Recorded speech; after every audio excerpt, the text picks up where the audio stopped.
Домог ингэж өгүүлдэг.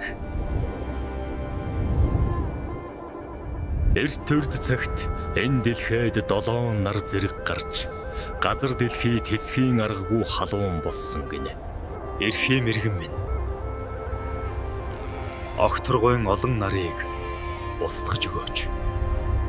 7 нарыг 7 сумаар устгаж чадахгүй бол эрхий хуруугаа огтлоод эр хүнээ байгаад харанхуй нөхөнд амьдрна.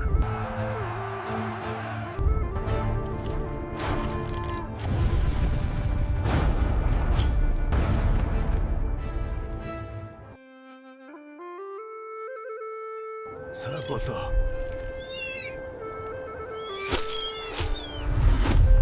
Үдшийн харанхуйгаас өөрийн гэгээ хүртэл хараацаа гүйцэж чадахгүй бол хөл мөчийг минь огтлоорой.